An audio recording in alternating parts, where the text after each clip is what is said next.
Okay, so we want to find all asymptotes of this function f of x equals 7x cubed plus 2 over x to the fourth minus 81, and then we're going to make a sketch of the graph.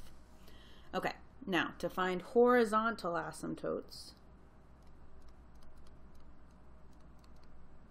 we want to take the limit as x goes to infinity, and the limit as x goes to negative infinity, which here will be exactly the same thing, of our f of x, so of 7x cubed plus 2 over x to the fourth minus 81.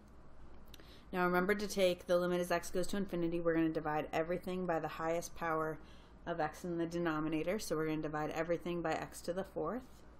So we have the limit as x goes to infinity of 7x cubed over x to the fourth plus 2 over x to the fourth over x to the fourth over x to the fourth minus 81 over x to the fourth.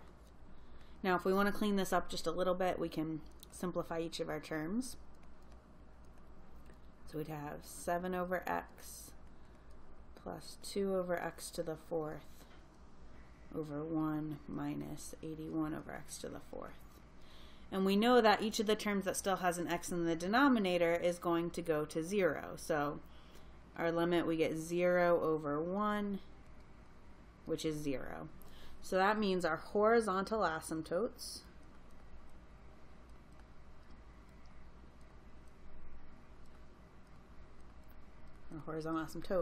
is just y equals 0.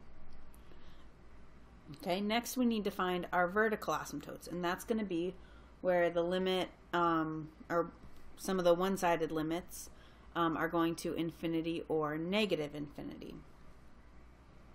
Now, we know this is going to happen when our denominator is equal to 0. So let's go ahead and factor our denominator. So if we look at our denominator, x to the fourth minus 81, well, that's a difference of squares, so it factors as x squared minus 9 and x squared plus 9. The x squared plus 9 would give us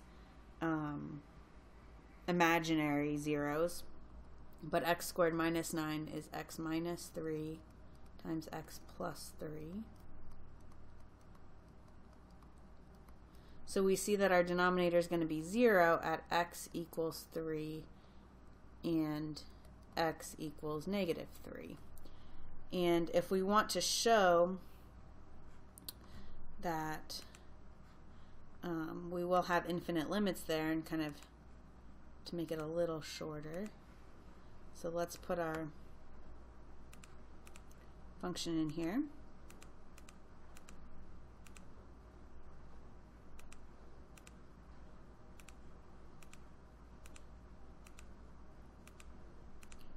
We at least want to just give one of the limits on either side of 3 or negative 3 to show that they go to infinity. So to kind of show this with calculus, we would say, well, the limit as x goes to 3 from the right, and it doesn't matter whether you take the right or the left, the right here, it's going to infinity. And we could say, okay, if we look at the limit as x goes to 3 from the left of f of x, oops, let's do negative 3 from the left. We need to do the other one. That's going to negative infinity. Okay, so showing those limits just gives that definition of what a vertical asymptote is. And so our vertical asymptotes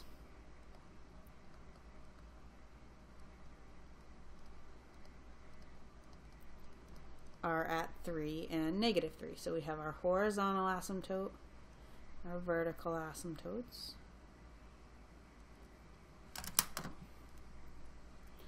So if we want to sketch out a graph,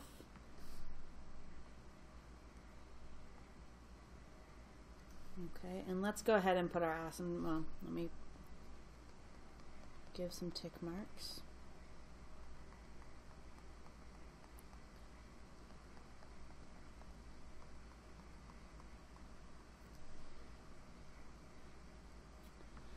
put our asymptotes in red. So we know as we go out to infinity and negative infinity, it goes towards 0. And we know we have one at x equals negative 3. And